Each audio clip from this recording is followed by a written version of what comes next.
बिस्मिल्लाहिर्रहमानिर्रहीम, अस्सलाम वालेकुम। आप देख रहे हैं प्रोग्राम न्यूज़ वन स्पेशल और मैं हूं जवाद कमाल। बिल आखिर वज़ीर आज़म शहबाज शरीफ तवील और अहम मुलाकातों के बाद वतन वापस पहुंच गए हैं। वो विलायत में थे, अपने बड़े भाई नवाज शरीफ से उन्होंने मुलाकातें की और पार्टी कायद से मुख्तलिफ उमूर पर उन्होंने हिदायत भी ली हैं। सवाल ये पैदा होता है कि लंदन में क्या अहम फैसले हुए हैं और इन फैसलों पर अब ये फैसला हुआ है कि नवाज शरीफ ने क्या हिदायत जारी की और जो पाकिस्तान में मौजूद दीगर जमातें हुकूमत का हिस्सा है उन जमातों को एतमाद में लिया जाएगा, ये हुकूमत ने फैसला किया है। और एक नई अहम तैनाती के हवाले से भी आज वज़ीर दिफा ख्वाजा आसिफ से सवाल किया सहाफ़ी ने। उसने पूछा कि क्या आर्मी चीफ की तैनाती हो गई, तो नाम फाइनल कर लिया गया। ख्वाजा आसिफ ने कहा नहीं, नाम फाइनल नहीं हुआ। सहाफ़ी ने एक और सवाल किया कि बताएं, नवाज शरीफ साहब से हिदायत ली, नवाज शरीफ साहब से मुशावरत हुई आर्मी चीफ की तैनाती के हवाले से वज़ीर आज़म की? तो उस पर ख्वाजा आसिफ ने कहा कि मुशावरत वज़ीर आज़म का हक़ है, वज़ीर आज़म की सवाबदीद है, वो जिससे मर्जी मुशावरत कर सकते हैं। यही मशवरा, यही बात जब तहरीक इंसाफ के चेयरमैन इमरान खान या सदर डॉक्टर आरिफ अलवी करते हैं कि आर्मी चीफ की तैनाती के मामले पर मुशावरत कर लेने में कोई मुज़ायक़ा नहीं है, ये एक अलग बात है कि आइन नहीं कहता, तो उस वक्त हुकूमत ये कहती है कि ये तो वज़ीर आज़म की अपनी सवाबदीद है, वज़ीर आज़म इसका इख्तियार खुद रखते हैं, मुशावरत में कहीं आइन में दर्ज नहीं है मुशावरत का लफ्ज़। तो अब लंदन में हुए फैसलों को का पाकिस्तान में कैसे और कब असर पड़ेगा, इस पर प्रोग्राम में बात होगी। प्रोग्राम में आगे चलकर बात पाकिस्तान तहरीक इंसाफ के चेयरमैन इमरान खान के अहम बयान की, जिसमें उन्होंने कहा कि साइफर का मामला तो अब पीछे रह गया है, जिस पर हुकूमत खूब तनकीदी निश्तर तहरीक इंसाफ के चेयरमैन इमरान खान पर बरसा रही है। ख्वाजा आसिफ साहब ने कहा कि झूठे बयानिए पर आपका मुहासबा होगा, कीमत अदा करना पड़ेगी। शरी रहमान साहबा ने भी कहा कि पाकिस्तान को सिफारती नुकसान पहुंचाया और अब आप कह रहे हैं कि साइफर का मामला पीछे रह गया। इमरान खान को कितना नुकसान होगा इस अहम तरीन मामले पर यू टर्न लेने का? क्या आवाम को मुतमईन कर सकेंगे? ये इमरान खान का नया बयानिया है या नया यू टर्न? इस पर प्रोग्राम में बात होगी। प्रोग्राम के आखिर में बात कराची और हैदराबाद के बल्दियाती इंतखाबात की, जो कि अब हनूज दिल्ली दूरस्त है। 2 हफ्तों में इलेक्शन कमीशन ने सुप्रीम कोर्ट को बता दिया है कि वो इंतखाबात करवाने जा रहे हैं, यकीन दहानी करवा दी है। अदालत ने जमात इस्लामी और पाकिस्तान तहरीक इंसाफ की जो दरख्वास्त थी बल्दियाती इंतखाबात करवाने की, उस पर फैसला महफूज कर लिया है। और पीटीआई और जमात इस्लामी की तनकीद के बाद एमक्यूएम के साबिक मेयर वसीम अख्तर साहब ने बयान दिया। उन्होंने कहा हम इलेक्शन से भाग नहीं रहे, हम चाहते हैं कि कराची और हैदराबाद में मजबूत बाइख्तियार मेयर आए। सवाल ये पैदा होता है कि क्या जो सिंध की जमातें हैं, सियासी जमातें, वो संजीदा हैं बल्दियाती इंतखाबात कराने के हवाले से कराची और हैदराबाद में? और जो नई बल्दियाती हुकूमत होगी, क्या वो सिंध हुकूमत के इख्तियारात की भेंट तो नहीं चढ़ जाएगी? 2 मरहलों में जो इंतखाबात होने जा रहा है, क्या वो सिंध हुकूमत के मुफाद में नहीं है? और कराची और हैदराबाद के जो बल्दियाती इंतखाबात हैं, उसमें वाकई मामला सिक्योरिटी का है, इख्तियारात का है, या मामला कुछ और है? इन तमाम तर मामलात पर प्रोग्राम में बात करेंगे। अपने मेहमानों का आपसे तारुफ करवाऊंगा। हमें ज्वाइन किया है पाकिस्तान पीपल्स पार्टी के सीनियर रहनुमा सूबाई वजीर तैमूर तालपुर साहब, पाकिस्तान तहरीक इंसाफ से अताउल्लाह खटक साहब सीनियर रहनुमा हमारे साथ मौजूद है, और सीनियर तजियाकार शाहिद रिंद साहब प्रोग्राम में हमारे साथ मौजूद है। तमाम मेहमानों का बहुत शुक्रिया। ताउल्लाह साहब, जो आर्मी चीफ की तैनाती के हवाले से हुकूमत बिल्कुल वाजे कर चुकी है कि नवाज शरीफ साहब से मुशावरत करनी है या फिर मुशावरत किसी और से करनी है, ये वजीर आजम की सवाबदीद है। लेकिन जब आप लोग कहते हैं कि मुशावरत करो, मुशावरत की जाए, हमसे पूछा जाए, हमारी राय ली जाए, सदर डॉक्टर आरिफ अलवी ने भी कहा कि कोई मुज़ायका नहीं है, उस पर बिल्कुल कोरा जवाब मिलता है और जवाब ये होता है कि ये तो वजीर आजम का आईनी हक है, आइन कहीं नहीं कहता मुशावरत ले। अब इस मामले पर पीटीआई क्या अपना मौक़िफ़ रखेगी? जी, बिस्मिल्लाहिर्रहमानिर्रहीम, शुक्रिया। एक तो सबसे पहले ये मुल्क की कितनी बड़ी बदकिस्मती है कि हमारा वज़ीर आज़म जब भी कोई अहम मामला होता है तो वो मुल्क से बाहर चला जाता है। सैलाब के दिनों में मुल्क पूरे सैलाब में पूरा डूबा हुआ था, आवाम जो परेशानी की हालत में थे, हमारा वज़ीर आज़म 15 दिन यानी 2.5 हफ्ते वो बाहर था। अब ये इतना बड़ा अहम मामला है, इसमें कोई तो राय नहीं है कि वज़ीर आज़म की सवाबदीद है, लेकिन क्या वज़ीर आज़म जो है वो पाकिस्तान का वज़ीर आज़म है या कहीं और का है? अगर वो जाके एक मफरूर के साथ, एक मुजरिम के साथ, जिसको अदालत से सजा मिली है और वो लंदन में बैठा हुआ है और वापसी नहीं आ रहा है, उसके साथ उस तैनाती में मुशावरत करेंगे जो मुल्क की सरहदों की मुहाफिज है, तो तो आप मुझे बताएं कि इमरान खान साहब को और पाकिस्तान तहरीक इंसाफ को इस पे एतराज नहीं होगा? अगर पाकिस्तान तहरीक इंसाफ कहती है, सदर साहब कहते हैं या इमरान खान साहब कहते हैं कि मुशावरत होनी चाहिए, पाकिस्तानियों के साथ मुशावरत होनी है, स्टेक होल्डर के साथ। इमरान खान साहब इस वक्त सबसे बड़ी पार्टी के सरबराह है, पॉपुलर लीडर है, उसके साथ तो मुशावरत नहीं हो सकती। लंदन में बैठे हुए मफरूल के साथ मुशावरत हो सकती है। और इमरान खान साहब चाहते क्या है? मुशावरत से मतलब क्या है? इमरान खान साहब कहते हैं कि मेरिट पे फैसला होना चाहिए। अब अगर कोई अपने ऐसे जर्नल की तलाश में हो, ऐसे चीफ ऑफ आर्मी स्टाफ की तलाश में हो जो मुस्तकबिल में तजुर्बात से हम गुजरे हैं, इन्होंने हमेशा ऐसे लोगों की तलाश की और फिर इनकी नहीं बनी और फिर वो चपके लश की वजह से हुकूमतें खत्म होती रही। इमरान खान साहब का मतलब बिल्कुल वाज़ेह और क्लियर है कि फौज जो है हमारा एक इदारा है, सरहदों का मुहाफिज है, उसका अपना एक आईनी रोल है और जो सिविलियन हुकूमत है वो मजबूत हो, अवाम की हुक्मरानी हो, जमहूरियत हो, ताकि खुदा न खास्ता दोबारा सोशल जमहूरियत की मीडिया पर रेस मंफी ट्रोलिंग से मजबूत होगी पाकिस्तान फौज? आगे की तरफ बढ़े। अताउल्लाह साहब, सोशल मीडिया पर मंफी ट्रोलिंग से फौज मजबूत होगी? लेकिन मैं नहीं समझता, इमरान खान साहब ने बार बार कहा है कि फौज मेरी अब फौज है, फौज के जवान मेरे बच्चे हैं, लेकिन उसके साथ साथ अगर कहीं पे ऐसे फैसले होते हैं या किसी शख्स के बारे में हमारी कोई राय होती है तो जाहिर है ये जो तनकीद होती है ये इस्लाह के तौर पर होती है। और इमरान खान साहब ने, पाकिस्तान तहरीक इंसाफ ने कोशिश की है कि ये तनकीद सोशल मीडिया पे ना हो। बार बार अपने वर्कर को, अपने रहनुमाओं को मना किया है। ये तो अब का है अताउल्लाह साहब, ये अब का है। पिछले हफ्ते ये हिदायत जारी की गई है, उससे पहले तो ये बेलगाम छोड़ा हुआ था। नहीं नहीं, इमरान खान साहब का पहले का बयान, आज से 2 महीने पहले अगर आपने एक जलसे में बयान सुना हो कि इमरान खान साहब ने कहा कि फौज मेरी है और एक इंटरव्यू में कहा कि इस मुल्क को मेरी नहीं, मुझसे ज्यादा फौज की जरूरत है। हम सब ये समझते हैं कि मजबूत फौज इस्तेहकाम पाकिस्तान की अताउल्लाह जमानत है। साहब, तनकीद इस कदर बढ़ गई थी कि खुद DGISI को पहली बार तारीख में आना पड़ा मीडिया के सामने सवालों का जवाब देने के लिए। आप कह रहे हैं कि उन्होंने ऐसा कहा और अभी भी वो FIR जो दर्ज नहीं हो पा रही है उसमें अहम मामला ही यही है। देखिए मैं इसका जवाब देता हूं, मुझे सिर्फ 1 मिनट का टाइम जी दीजिए। जी। कि बात यह है कि अगर हम आजादी इजहार राय के बारे में बात करते हैं तो वो सबको होना चाहिए। इमरान खान साहब ने बार बार कहा, साइफर के बारे में भी कहा और उस पर दोबारा आएंगे। आपका जो एक और इंटरव्यू जो आपने कहा था, उस जो वाकयात होते रहे मुसलसल, जो इमरान रियाज के साथ हुआ, जो अरशद शरीफ की शहादत, ये सारे मामला हम ये समझ रहे थे कि खुदा न खास्ता ऐसे मामले हालात क्रिएट किए जा रहे हैं कि लोगों की बोलने पे पाबंदियां लगाई जा रही है, मामला खराब हो रहे हैं। और जब आप लोगों को बोलने का हक नहीं देते तो इससे मुल्क मजबूत नहीं होते, इदारे मजबूत नहीं अताउल्लाह होते, साहब, एक बड़ी मुल्क सियासी कमजोर हो जमात जाता के कायद को भी मीडिया पर दिखाने पर आपकी हुकूमत ने पाबंदी लगाई थी। है। सॉरी, सवाल मैंने सुना नहीं, को किसको पाबंदी लगाई थी? एक बड़ी सियासी जमात के कायद के मीडिया पर दिखाने तक पे पाबंदी लगा दी थी पाकिस्तान तहरीक इंसाफ ने, और अब वो कह रही है कि आज़ादी इज़हार राय होनी चाहिए। देखिए, अगर आप अल्ताफ हुसैन की बात करते हैं नहीं, मैं नवाज तो शरीफ साहब की बात कर रहा हूँ सर।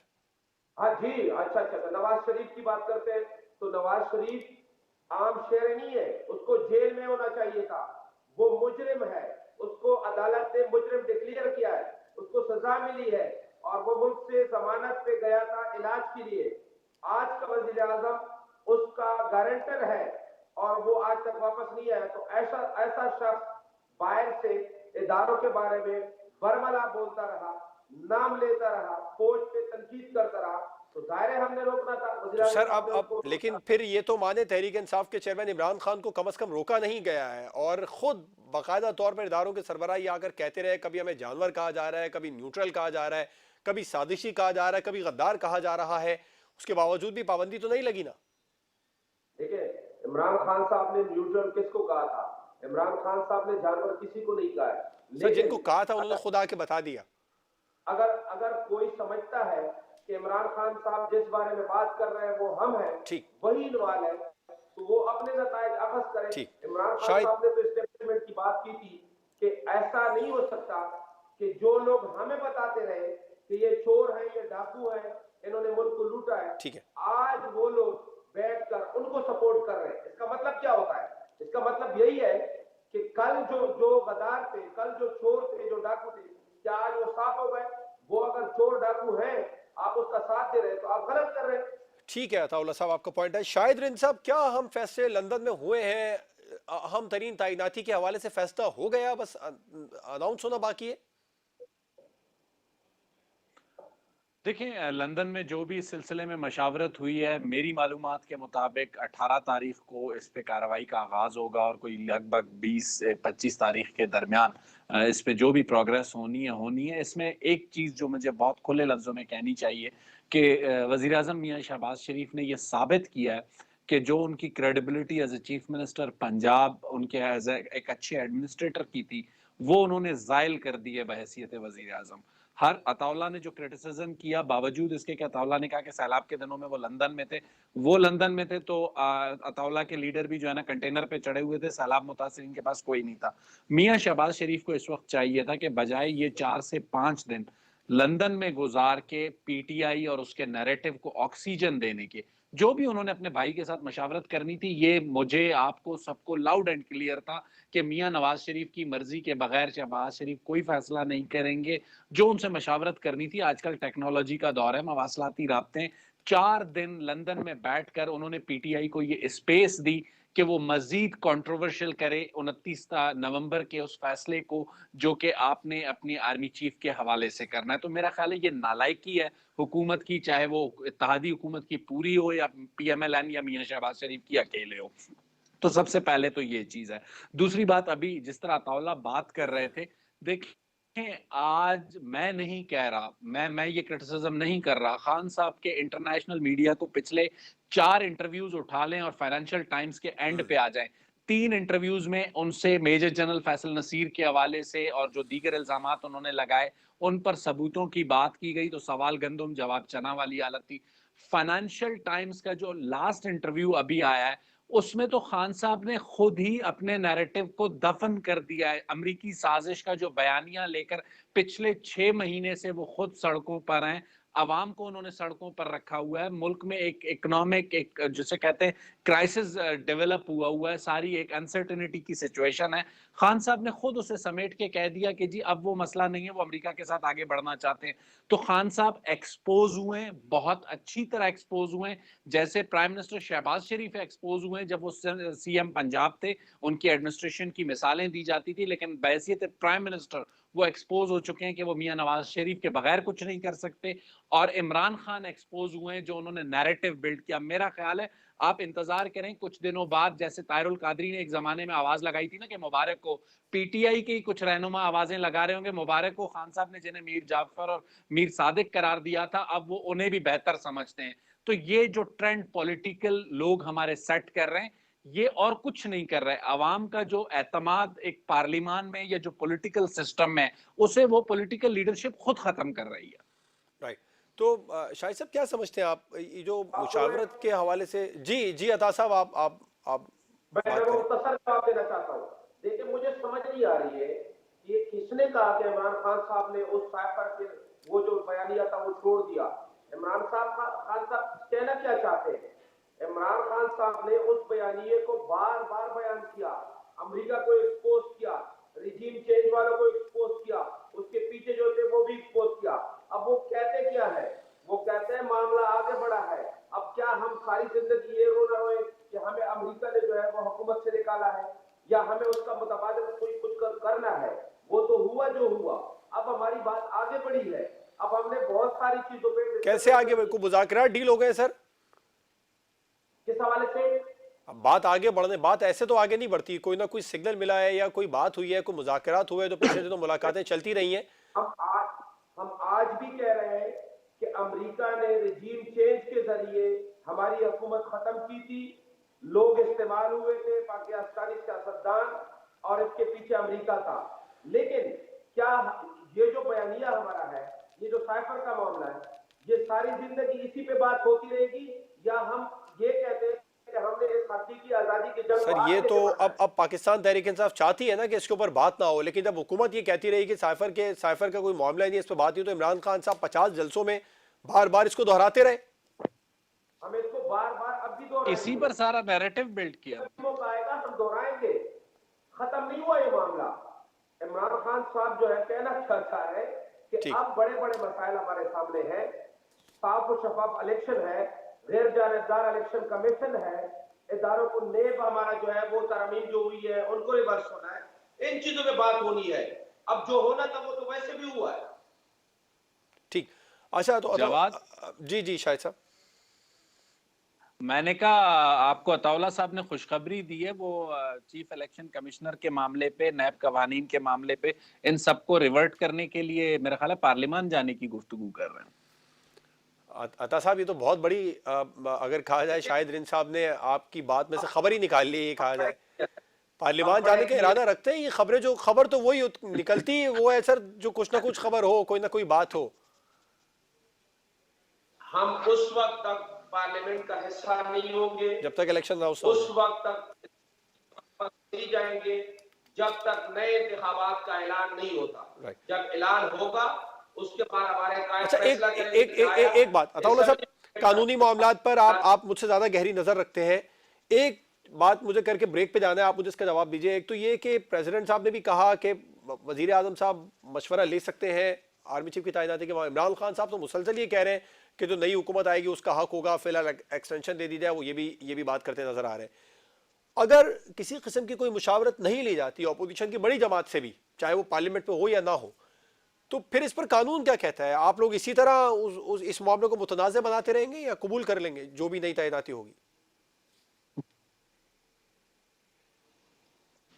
मुझसे पूछे जी अताउल्ला साहब। जी देखिए, हम हमारा इमरान खान साहब क्या कह रहे हैं? इमरान खान साहब कह रहे हैं कि हम ये जो हुकूमत है, ये जो रिजीम चेंज के जरिए हुकूमत आई है, हम इसको कानूनी नहीं समझते, आईनी नहीं समझते, इसलिए इनको इख्तियार नहीं है, हक नहीं है कि ये नए चीफ जो है उसकी तकर्री करे, और नए इंतखाबात होने के बाद नया मैंडेट होना चाहिए, आवाम ठीक है, अपना हक राय दे इस्तेमाल करे, उसके बाद तहरीक इंसाफ को हुकूमत मिलती है या पीडीएम को मिलती है, वो तैनाती कर ले। बिल्कुल ठीक है, आपका पॉइंट है, बिल्कुल ठीक है। ब्रेक पर जाएंगे और ब्रेक के बाद हम बात करेंगे इमरान खान साहब के साइफर के हवाले से, जो उनका नया बयानिया सामने आया है। उन्होंने कहा ये मामला पुराना हो गया, हुकूमत ये कह रही है ऐसे कैसे पुराना हो गया, सिफारती ताल्लुकात ख़राब कर दिए। इस पर आपको जवाब देना पड़ेगा। ब्रेक के बाद इस पर बात होगी।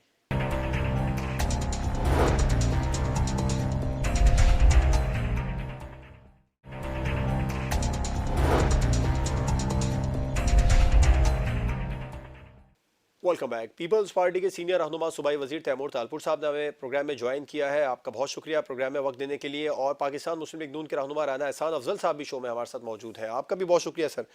तैमूर साहब, हम ब्रेक से पहले बात कर रहे थे लंदन में अहम तरीन मुशावरत के बारे में, एक नई तैनाती होनी है उसके बारे में भी। इस तैनाती को लेकर पाकिस्तान पीपल्स पार्टी बहुत ज़्यादा खामोश है, क्या वजह है सर इसकी? मैं समझता हूँ कि पाकिस्तान पीपल्स पार्टी का हमेशा एक बहुत डिफरेंट स्टांस रहा है और हमने चीज़ों को हमेशा उनके लेवल में रख के ही डील किया है। अगर मैटर है तैनाती का, तो जिस तरह से इमरान नियाजी शोर मचा रहा है, इस चीज़ को पॉलिटिकलाइज कर रहा है, जिस चीज़ को पॉलिटिकल नहीं करना चाहिए, तो ये पीपल्स पार्टी की ना तो पॉलिसी कभी रही और जो फैसले हैं वो बंद दरवाजे के पीछे होते हैं और जो तरीक़ाकार है उसी से होता है। ना तो कोई किसी के प्रेशर में आता है और ना ही उस चीज़ पर सियासत करनी चाहिए। जो हम समझते हैं, जो हमारी एडवाइस थी, वो अल्हम्दुलिल्लाह क्वार्टर्स तक पहुंची भी है। और मैं समझता हूँ जो भी होगा नून लीग और पाकिस्तान पीपल्स पार्टी की मुशावरत से होगा। ये शोर करने से, इन चीज़ों को इस तरह से आगे लाने की हम सख्त खिलाफ हैं। जो नाम सोशल मीडिया पर गर्दिश कर रहा है पाकिस्तान पीपल्स पार्टी से मुशावरत है, उस नाम पर सर? मैं ये तो नहीं कहूंगा कि किस नाम पर मुशावरत है या नहीं है, पर एक ही नाम बहुत ज्यादा गर्दिश कर रहा है सर, मोस्ट सीनियर की बात कर लेते हैं। मैं उस पर कमेंट नहीं करना चाहूंगा जब तक मेरी लीडरशिप की तरफ से कोई बात नहीं होती। पर मैं ये आपको कंफर्म कर सकता हूँ कि जो भी नाम है उस पर हम एक पेज पर। अभी तो मुशावरत होनी है, जो लंदन में फैसले हुए हैं उस पर जो भी नाम वहां से सामने आएगा उस पर पाकिस्तान पीपल्स पार्टी को कोई एतराज नहीं होगा। मैं समझता हूँ कि जो लंदन में हुआ है वो उनकी आपस की मशवरत है। जो फैसले हो गए हैं या होने हैं वो पाकिस्तान में हुए हैं या होंगे। बिल्कुल ऐसी है। प्राइम मिनिस्टर साहब ने फैसला किया है कि अब यहाँ पर जो इत्तेहादी जमातें हैं उनसे मुशावरत की जाए लंदन में हुए फैसलों को लेकर। अ, राना साहब, क्या अहम फैसले क्या हो चुका है लंदन में? नाम तैमूर तालपुर साहब तो कह रहे हैं फैसला पाकिस्तान में होना है। नवाज शरीफ साहब का कोई इन्फ्लुएंस नहीं है पार्टी में अब अगर ये कहा जाए। और दूसरा एक और बड़ा अहम मामला है वो ये कि जब आज सवाल हुआ ख्वाजा आसिफ साहब से, सहाफ़ी ने किया, उन्होंने कहा बिल्कुल मुशावरत करना, लंदन में मुशावरत की शहबाज शरीफ साहब ने, वो उनकी सवाबदीद है। तो जब यही मशवरा इमरान खान साहब या डॉक्टर आरिफ अलवी साहब देते हैं तो आप लोगों को पसंद नहीं आता। वो भी मुशावरत का ही कह रहे हैं, डॉक्टर आरिफ अलवी साहब कह रहे हैं कोई मुज़ायका नहीं है, मुशावरत कर ली जाए तो। बिस्मिल्लाहिर्रहमानिर्रहीम। देखिए, मुशावरत बंदा उससे करता है जिस पे किसी को एतमाद हो या जो समझता हो कि ये मशवरे के काबिल है। तो वैसे तो वजीर आजम साहब एक इंडिपेंडेंट माइंडेड पर्सन है, लेकिन नवाज शरीफ हमारी पार्टी के फाउंडर हैं, लीडर हैं, 3 दफा साहब का वजीर आजम रह चुके हैं। मशवरा जो है वो जरूर उनसे उन्होंने किया और आई एम श्योर उन्होंने बड़ी अच्छा जो है वो मशवरा दिया होगा नवाज शरीफ साहब ने। फैसला वजीर सर आजम का है। नवाज शरीफ वजीर साहब से तो आजम अपने हिदायत ली होंगी कोalition ना, पार्टनर्स को भी जो है पार्टी कायद से हिदायत ली होंगी सर। देखें, आप इसको जो मर्जी टर्म दे दें, आप उनसे जो मर्जी जो है वो उसको टर्म दे दें, लेकिन फैसला वजीर आजम ने करना है। और मशवरा करना हर बंदे का अपना हक होता है कि वो चाहे 10 बंदों से मशवरा करे, 2 से करे। और यहाँ मैंने जिस तरह कहा कि जिनसे मशवरा किया जा रहा था वो साबका वजीर आजम 3 दफा के रह चुके हैं, इस मुल्क को एटमी पावर बनाया, फिर हमारे पार्टी के फाउंडर हैं, तो बाहक है वो मशवरा। और यहाँ जो है वो फैसला अब वो अपने कोalition पार्टनर से भी मुशावरत करेंगे और फिर इंशाल्लाह ताला ये फैसला हो जाएगा।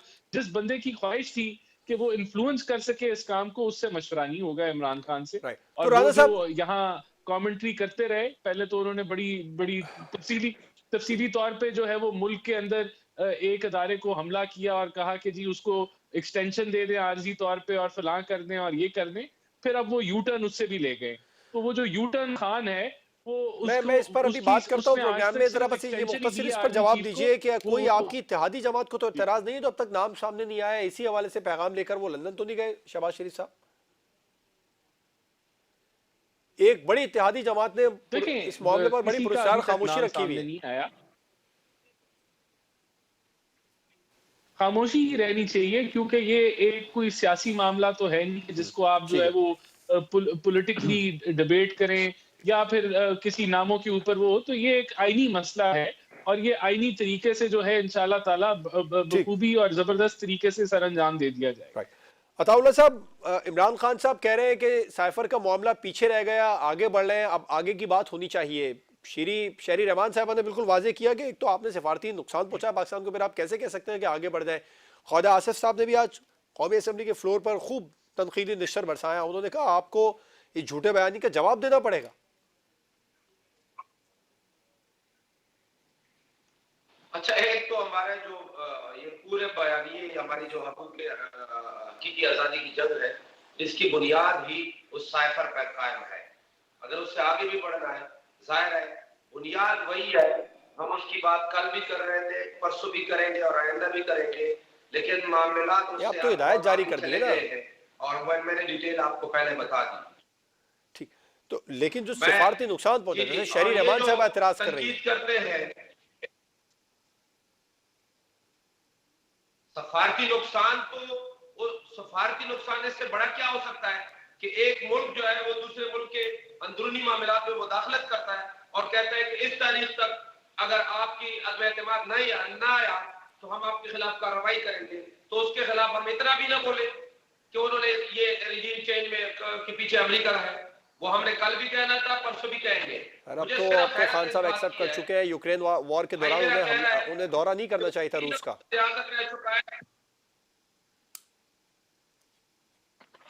देखिए क्यों नहीं करना चाहिए था, एक इंडिपेंडेंट मुल्क का वज़ीर आज़म है। तो आपके पार्टी लीडर ने इस बात को तस्लीम कर लिया। विजिट करता है सर, आपके पार्टी लीडर ने कहा है वो गलती था दौरा। कौन सा दौरा गलती था? दौरे रूस। नहीं, ऐसी कोई बात नहीं है। देखिए मैं दोबारा आपको समझा देता हूं कि हमारे इस पूरे बयानिए की बुनियाद साइफर पर है। ठीक है, अब जो ये मामला बढ़ा है, ये मामला जाहिर है उससे आगे बढ़ा है। अब हमारा बुनियादी जो मुतालबा था, कल भी ये था कि मुल्क में साफ और शफाफ इलेक्शन हो, आज भी यही मुतालबा है और इस मुतालबे में कोई फर्क नहीं आया। तैमूर मैंने साहब आपसे कहा, एक 30 सेकंड में आपका लूंगा कि मेरे भाई ने कहा कि 3 दफा वजीर आजम रह चुका है, उससे ओ भाई वो मुजरिम है, वो मुल्क से भागा हुआ है, वो उसको अदालत ने सजा दी है। वो आप कैसे कह सकते हैं कि उसके साथ आर्मी चीफ की तकर्री एक मुजरिम करेगा? इससे बड़ी बदकिस्मती क्या हो सकती है? मुल्क के साबिक वजीर आजम के साथ मुशावरत नहीं हो सकती, और जिसको अदालत ने सजा दी है, जो दवाई लेने लंदन गया हुआ अभी तक वो वापस नहीं आया, और शहबाज शरीफ का इंडिपेंडेंट, मतलब इससे बड़ा मजाक क्या हो सकता है कि शहबाज शरीफ और इंडिपेंडेंट, या पता नहीं क्या लफ्ज इस्तेमाल किया। वो भाई शहबाज शरीफ तो उठता बैठता उसके बगैर नहीं है, उसकी तो अपनी कोई हैसियत नहीं है। ये तो हमने 6 महीने 8 महीने में देख लिया। ठीक। तैमूर तालपुर साहब, अताउल्लाह साहब कह रहे हैं कि सिफारती ताल्लुकात कैसे खराब हो गए। शहरी रहमान साहब ने कहा सिफारती ताल्लुकात खराब क्यों करें, कैसे खराब हो गए? आप एक मुल्क के अंदरूनी मामलात में मदाखलत करें, आपसे शिकायत भी ना की जाए, पूछा भी ना जाए। देखिए जी, बात को जरा खुल के देखना पड़ेगा। इमरान नियाजी कह रहा है बड़ा खुल के उस दौरे में वो मान रहा है, वो मान रहा है कि उसने गलती की। वो एक तरफ ये बता रहा है कि पूरा एक ड्रामा रचाया गया था साइफर के हिसाब से, जिसको अब पूरी आवाम देख रही है। अब ये भी हमें पता चल गया है कि it was never absolutely not, it was always absolutely yes. It is 100% correct. अब ये जो हम कहते थे कि हम किसी के गुलामी हमें कबूल नहीं है, तो गुलामी भी इनको 100% कबूल है, क्योंकि इनका एक ही मकसद वसूल करना, जो कि ना इनको मिली है ना इनको मिलेगी। वही बात होगी कि ऐसा ख्वाब देखना जिसमें कोई अब हकीकत नहीं रही है, कोई उसमें फ्यूचर नहीं रहा। तो आपका पूरा बयानिया ही यहाँ पर पलट गया। एक तरफ आपने देखा कि इस चीज से निकलने के लिए, क्योंकि लॉन्ग मार्च इनसे हो नहीं रही थी, लोगों में इनके वो जोशो खरोश नहीं था, लोग इनका झूठ समझ चुके थे, जिसकी वजह से आपने देखा कि इतना बड़ा एक ड्रामा किया गया, जिसमें खान साहब ने गोलियां उड़ते हुए भी देखी, घूमते हुए भी देखी, फिर ऊपर से गोलियां नीचे आ गई, जैसे कामिल रानू की फिल्मों में होता है, आके टांग में लग गई। तो this was just a way to keep out of it, पर मजबूरन उसके साथ भी काम नहीं हुआ, तो अब उन्होंने मान लिया। तैमूर साहब, इस तनकीद के बाद खान साहब को आज जख्म दिखाने पड़ गए। आज तो ये वो वीडियो भी सामने आई है जख्म वाली। अब तो ये मेरा बिल्कुल, मैंने कभी भी आपको नहीं कहा कि खान साहब को जख्म नहीं हुए, बिल्कुल खान साहब को जख्म है, पर खान साहब को गोली नहीं लगी। जिसको गोली लगती है, जावेद साहब, मेरे ख्याल से कभी भी दुनिया के किसी भी कोने में नहीं हुआ जिसको गोली लगे वो उसके बाद आधा घंटा गपशप मार के कंटेनर से निकले और गाड़ी में बैठ। शौकत खान की रिपोर्ट भी बता रही है गोली नहीं लगी सर। 4 घंटे का सफर करके और फिर तैमूर साहब, शौकत खान की रिपोर्ट बता रही है गोली नहीं लगी। सारी रिपोर्ट पे की तरफ से आए। राइट। शाहिद रिंद साहब, कितना महंगा पड़ सकता है इमरान खान साहब को ये नया बयानिया या नया यूटर्न? क्या ये जो नया उनका बयानिया है ये आवाम एक्सेप्ट कर लेगी? देखिए जवाद, हमें ये मानना पड़ेगा कि ये खान साहब की खुशकिस्मती है कि उन्हें उनका जो भी नैरेटिव, ठीक या गलत, मैं उसको झूठा और सच्चा कहने का, मैं उस पर तज्जिया कर सकता हूँ, तबसरा कर सकता हूँ, लेकिन उसे झूठा करार देने का हक नहीं रखता। उनके नैरेटिव को जवाब देने वाला वफाकी हुकूमत की सबसे बड़ी नालायकी, या जो हुकूमत में इत्तेहादी जमातें बैठी हैं उनकी सबसे बड़ी नालायकी है कि वो खान साहब के झूठे या सच्चे नैरेटिव का जवाब देने के लिए कैपेबल नहीं है, जिसकी वजह से खान साहब ने पिछले 6 महीने से इस हुकूमत को, जिसे कहते हैं, उंगलियों पे नचाया हुआ है।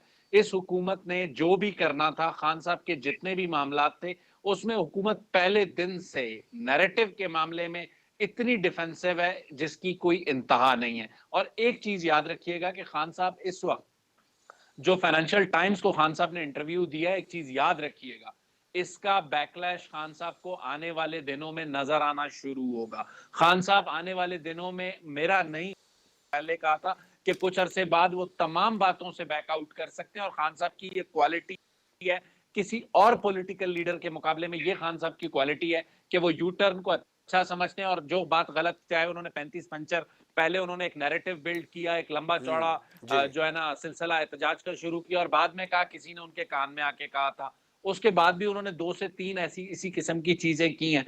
तो मुझे कोई बईद नहीं है कि आज वो जिन्हें डीजीसी को नॉमिनेट कर रहे हैं अपने जो कातलाना हमले की साजिश में, कुछ दिनों बाद कहेंगे कि किसी ने आके मेरे कान में कहा था कि उन्होंने ये प्लान किया, मुझे तो पता नहीं था। तो ठीक खान साहब से ये कोई बईद नहीं है, लेकिन ओवरऑल इस वक्त खान साहब की ये खुशकिस्मती है ठीक कि उन्होंने अपने गलत या ठीक नैरेटिव को इतना सेल आउट किया है जिसका दिफा हुकूमत नहीं कर पा रही। राइट। राना साहब, मुख्तसर आपका भी इस मामले पर कमेंट चाहूंगा, फिर मुझे ब्रेक पर जाना है। खान साहब का ये नया बयान ये तो नहीं है कि अमेरिका के साथ बराबरी के ताल्लुकात चाहता हूं? नहीं, खान साहब ने कहा है कि जो ये साजिश वाला मामला है ये पुराना हो गया, इसको छोड़े, ये हम आगे बढ़ना और चाहते हैं। अमेरिका के साथ ये बराबरी बहुत की बड़ा सतह पर यू ताल्लुकात टर्न है, चाहते हैं, क्योंकि ये भी कहा ना, और अमेरिका के साथ देखिए वो बराबरी। तो हर कोई नहीं नहीं, ये तो फॉरेन पॉलिसी का वैसी हिस्सा है। आप किसी फॉरेन पॉलिसी के स्टूडेंट को जो इंटरनेशनल रिलेशनशिप्स को पढ़ रहा है, तो फॉरेन पॉलिसी में होता ही है कि बराबरी के आप बैगर्स ताल्लुकात कांट भी चाहते हैं। चूजर्स ये भी कोई क्या? नहीं सर, नहीं नहीं बैगर्स कांट भी नहीं चूजर्स भी क्या नहीं फॉरेन नहीं पॉलिसी का हिस्सा था? ये भी तो एक स्टेटमेंट था जिसके बाद में खान देखिए साहब ने वो कहा। एक हकीकत है कि जब नहीं नहीं नहीं नहीं, ऐसी कोई बात नहीं है। मैं जो पॉइंट मेक करना चाह रहा हूँ बड़ा सिंपल है, जी बहुत बड़ा यू टर्न है, बहुत बड़ा। इन्होंने अपने बयानिए को दफन कर दिया। आरिफ अलवी साहब को पहले यकीन नहीं था कि फॉरेन कंस्पिरेसी हुई है, फिर ऑडियो लीक्स ने जो है उससे पहले भांडा फोड़ दिया था। आज ये जो फाइनेंशियल टाइम्स का इंटरव्यू ये साबित करता है कि इमरान खान ने झूठ बोला ठीक है, आवाम से। मुझे ब्रेक पर जाना है। ब्रेक के बाद हम बात करेंगे कराची और हैदराबाद के बल्दियाती इंतखाबात के हवाले से। क्या सियासी जमातें संजीदा हैं? क्या कराची और हैदराबाद का आने वाला मेयर बाइख्तियार होगा? ब्रेक के बाद इस पर बात होगी।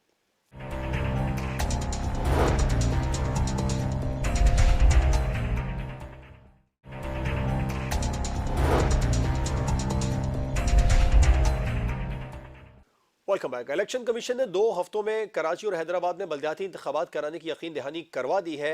2 मरहलों में ये इंतखाबात होंगे। एक तो अहम बात ये कही जा रही है कि 2 मरहलों में इंतखाब होना पाकिस्तान पीपल्स पार्टी के ऐसा चाह रही थी यकीनी तौर पर। क्या सवाल ये पैदा होता है कि कराची और हैदराबाद का मेयर बाइख्तियार होगा? तैमूर तालपुर साहब, एक इल्ज़ाम जो जमात इस्लामी और PTI पाकिस्तान पीपल्स पार्टी की सिंध हुकूमत पर लगा रही है वो ये कि MQM और ख़ास तौर पर पीपल्स पार्टी सिंध में बल्दियाती इंतखाबात कराने से खौफजदा है। ऐसा है सर? मैं समझता हूँ कि अगर आप थोड़ा सा गौर करें, जो अभी ये लोकल बॉडी इलेक्शन का पहला फेज हुआ था और उसकी आप रिजल्ट देखें तो आपको बड़ा अच्छी तरह से नजर आएगा कि 95% सिंध की जो सीटें हैं वो पाकिस्तान पीपल्स पार्टी ने जीती हैं। और उस नतीजे को आपके इत्तेहादी भी मानने को तैयार नहीं थे सर? नहीं, वो तो मानेंगे ही नहीं, ये तो कभी नहीं मांगे। अभी जनरल इलेक्शन इंशाल्लाह 1 साल के बाद होना है। वो जनरल इलेक्शन भी मैं आपको आज लिख के दे दूं, ये हारेंगे और ये हारने के बाद फिर नहीं मानेंगे, कहेंगे ये यही तो इनका मसला है। ये हकीकत से कौन हारेगा सर? बहुत पास आपके इत्तेहादियों की भी बात हो रही है यहाँ पर, जिन्होंने मानने से इनकार किया था बल्दियाती इंतखाबात के पहले नतीजे को। वो अब कोई मैं ज्यादा तो इस पे नहीं करूंगा, पर जब भी अब नया एक रवाज बन गया है हमारा पाकिस्तान में कि जो भी इलेक्शन हारता है वो अगले का जो है जीत मानने को, तस्लीम करने को तैयार ही नहीं है। तो अब उसका तो हम कुछ नहीं कर सकते, पर मैं आपको ये गारंटी दे दूं कि हम चाहते हैं कि इलेक्शन हो। हम चाहते हैं कि इलेक्शन सिंध में लोकल बॉडी जल्द से जल्द हो। अच्छा। ताकि जिस तरह से पहले हमने आईना दिखाया है इमरान न्याजी को सिंध के सूबे में, एक बार और एक और आईना लाके उसकी शक्ल के सामने रख देंगे ताकि वो देखे कि हकीकत क्या है, रिजल्ट क्या आ रहे हैं, लोग किसके साथ है, सिंध की कौम, सिंध की आवाम किसके साथ खड़ी है और किसकी बात को समझ रही है। PTI सिंध और जमात इस्लामी, इन दोनों जमातों का यहाँ ये मौक़िफ़ आ रहा है कि पीपल्स पार्टी चाहती नहीं है कि सिंध में बल्दियाती इंतखाबात हो। मैं गुजारिश करूंगा इनको कि मेहरबानी करके PTI और इस्लामी मिलकर हमारे साथ मुकाबला करें। अच्छा। इनको सिखाएंगे और आईना दिखाएंगे। सर, कराची हैदराबाद में पीपल्स पार्टी अपना मेयर बनाने में कामयाब हो जाएगी? ये बड़ी आपने बड़ा दावा किया है कि मिलकर भी मुकाबला कर ले तो आप शिकस्त नहीं दे सकते, आपको शिकस्त नहीं हो सकती। मैं तो ये तक आपको बताऊंगा कि ना कि सिर्फ हम इंतजार कर रहे थे, हमें 5 दिन के अंदर इलेक्शन कराने को कहें, हम 5 दिन में कराएंगे, महीने में कहें, हम महीने में कराएंगे। हमारा सिर्फ इशू ये था कि चीफ सेक्रेटरी, IG सिंध और DG रेंजर्स ये हमें बता दें कि वो इसका जिम्मा उठा सकते हैं, इलेक्शन कमीशन का जिम्मा उठा सकती है, और we are more than happy to get it done in the earliest phase. Hyderabad में जो आपने भी सीटें देखी हैं जो हमारी आती हैं, उससे हम आपको बहुत ज्यादा सीटें ला के देंगे। जो भी आज बंदा सियासी इस पीटीआई के साथ खड़ा हुआ है, मैं पूरे सिंध में कोई ऐसा बंदा नहीं जानता हूं जो हमें रिक्वेस्ट ना कर रहा हो कि मेहरबानी करके हमें एडजस्ट करके और पीपल्स पार्टी ले ले। पर मसला ये है कि हमारे पास और लोगों की गुंजाइश नहीं है, वरना जो आज बैठ के पीटीआई में बातें कर रहे हैं, ये सारी सीटें खाली पड़ी होती। ठीक, बड़ा दावा किया अताउल्ला साहब, तैमूर साहब ने कि कराची से, हैदराबाद से मेयर पीपल्स पार्टी का आएगा, भले 5 दिन में इंतखाबात करा दे। सवाल ये पैदा होता है, पीटीआई और जमात इस्लामी बहुत ज़्यादा जल्दी कर रही है, जबकि एमक्यूएम और पीपी के दरमियान मामले पर मुज़ाकरात चल रहे थे। मेयर बाइख्तियार होगा, अगर ना हुआ उसका ताल्लुक ख्वाह पीटीआई से हो या जमात इस्लामी से या एमक्यूएम जैसे पहले इस मामले पर तनकीद करती रही, बाइख्तियार ना हुआ तो फिर क्या फ़ायदा होगा उस मेयर का? सर जवाद साहब, एक तो सबसे पहले एक कमेंट करूंगा, फिर आपकी बात पे आऊंगा। जी जी। तैमूर साहब ने इमरान खान साहब की गोलियां लगने पे सवाल उठाया, तो समझ सकता हूँ, इसलिए कि तैमूर साहब लोग ये बड़े माहिर लोग हैं। इन्होंने जिस तरह से मुर्तजा भट्टो को गोलियां मारी थी, जिस तरह से बेनजीर साहिबा को टारगेट किया था, तो हम समझ सकते हैं कि आप वो रिजल्ट चाहते हैं। लेकिन अल्हम्दुलिल्लाह इमरान खान साहब को अल्लाह ने। दूसरी बात ये है कि जो कराची के बल्दियाती इंतखाबात है, मैं तैमूर साहब को चैलेंज करता हूँ, आज अपनी सियासत दाव पे लगाएं, मैं और तैमूर साहब साथ आ जाए मैदान में, इंतखाबात कराएं। आपको मुंह की खानी पड़ेगी, इसीलिए आप कराते नहीं है। कराची में हम ज़िमनी इंतखाबात जीत चुके हैं और पूरे मुल्क में 75% ज़िमनी इंतखाबात हम जीत रहे हैं। जो इमरान खान साहब के बयानी में वो तो बात जब आपकी हुकूमत थी तो अपोजिशन भी 75% बल्कि 100% ज़िमनी इंतखाबात जीत रही थी आपके होते हुए। तो क्यों भाग रहे हैं? तो कराची में क्या मसला है? इंतखाबात, ये एमक्यूएम और ये दोनों भाग रहे हैं, ये दोनों कह रहे हैं कि इंतखाबात, इनको पता है ना, है इसलिए इंतखाबात से भाग रहे हैं। ये तो बात और एमक्यूएम ये तो बात कर रही है ना, नहीं मुज़ाकरात कराएंगे। कर रही है कि मेयर बाइख्तियार होना चाहिए ताकि बल्दियात में आगे प्रॉब्लम ना आए। पीपल्स पार्टी और एमक्यूएम के इस मामले को लेकर मुज़ाकरात चल रहे हैं। आप 6 महीने इनको और टाइम देंगे, फिर भी नहीं कराएंगे। ना मेयर बाइख्तियार होगा, नहीं इंतखाबात कराएंगे, ये टाइम निकालने की कोशिश करते रहेंगे। तैमूर साहब तो कह रहे हैं कि बस भले 5 दिन में इंतखाबात करा दे मेयर पीपल्स पार्टी का। जैसे तैसे मेयर है, हमें कबूल है, आप इंतखाबात कराएं, हम तैयार हैं, आ जाए मैदान में, आ जाए। शाहिद रिंद साहब, ये जो नए बल्दियाती इंतखाबात होने जा रहे हैं कराची और हैदराबाद में, ये जिस तरह पीटीआई और जमात इस्लामी तनकीद कर रही है, कहीं ऐसा तो नहीं होगा सिंध हुकूमत के मफादात की भेंट चढ़ जाएंगे इंतखाबात भी? देखिए, अलमिया यह है कि सियासी जमातें चाहे वो सिंध में हो या पंजाब में हो, खैबर पख्तूनख्वा में हो, वो जमहूरियत की जो असास है लोकल बॉडी सिस्टम, उसे स्ट्रेंथन ही नहीं करना चाहते। अगर अभी अताउल्ला साहब तनकीद कर रहे हैं पीपल्स पार्टी पर या सिंध के मौजूदा निज़ाम पर, खैबर पख्तूनख्वा में उन्होंने कौन सा लोकल गवर्नमेंट का ऐसा निज़ाम दे दिया गो के उन्हें वहां पेशावर में शिकस्त हुई है मेयर के इलेक्शन में, उसके बाद उन्होंने लोकल गवर्नमेंट के तमाम फंड्स रोक लिए। तो क्या पीटीआई ने जो नैरेटिव दिया तब्दीली का और हकीकी आजादी मात, PTI is not different than PMLN and People's Party. तो ये वाजे हो चुका है। लोकल बॉडीज के इलेक्शन का प्रॉब्लम यह है कि कोई भी एमपीए एमएनए अपना इख्तियार इलाके के काउंसलर को नहीं देना चाहता, और जब तक ये इख्तियार नहीं देंगे आपकी जो डेवलपमेंट का पहिया है वो नहीं चल सकता। तैमूर साहब, आप क्या कहेंगे? ये जो इल्ज़ाम लग रहा है संजीदा नहीं है सियासी जमातें सिंध में बल्दियाती इंतखाबात कराने में, ये किस हद तक दुरुस्त इल्ज़ाम है, खासतौर पर हुकूमत के बारे में जो इल्ज़ाम लग रहा है? और ये जो बल्दियाती इंतखाबात की बातें हो रही है कि ये बल्दियाती जो नताइज होंगे, जो इंतखाबात होंगे, सिंध हुकूमत के मफादात की भेंट चढ़ सकते हैं? नहीं, not at all, not at all. जैसे कि मैंने आपको बताया कि हम से इंतजार नहीं हो रहा कि ये लोकल बॉडी इलेक्शन हो ताकि पिछली बार की तरह फिर अपना चेहरा अवाम के सामने लाकर देखे। इस झूठे बयानिए के बाद, जो इमरान नियाजी का झूठा बयानिया था, जिस तरह से उसने हमारे तनकीद की, हमारे इदारों पे तनकीद की, हमारे मुल्क को डिस्टेबलाइज करने की कोशिश की, जिस तरह से कौम को गुमराह किया अपने झूठ बोलकर, तो ये अवाम अब इनको टमाटर और गंदे अंडे लेके उनका इंतजार कर रही है। हम नहीं चाहते कि इनको अंडे लगे, पर हमें उस रिजल्ट का जरूर इंतजार है जो उस लोकल बॉडी के बाद आएगा। हमारे पास हर तरह से सीरियसनेस है, हम इलेक्शन कराना चाहते हैं, हमारे सीएस, हमारे हमारा आईजी पेश हुआ था इलेक्शन कमीशन के पास। हम जिस दिन हमें कोर्ट कहेगी और जितने दिन में कहेगी, मैं आपको बता रहा हूँ as a responsible cabinet member कि हम इलेक्शन कराएंगे और आप देखेंगे हम ये इलेक्शन कैसे कराएंगे। तो हमारी तरफ से जितनी सीरियसनेस है, जितनी होनी चाहिए उतनी है। एंड हमने जिस तरह के रिजल्ट हम लाए हैं, हम वैसे रिजल्ट लाएंगे इंशाल्लाह। सिंध में इनका कुछ नहीं जाता पीटीआई का, ना कभी जाएगा। बिल्कुल ठीक है। तैमूर तालपुर साहब, अताउल्लाह खटक साहब, शाहिद रिंद साहब, राना एहसान अफजल साहब प्रोग्राम में हमारे साथ मौजूद थे। तमाम मेहमानों का बहुत शुक्रिया। प्रोग्राम आपने देखा नाज़रीन, आपसे मुलाकात होगी इंशाल्लाह कल। इजाज़त दीजिए, अल्लाह हाफिज़।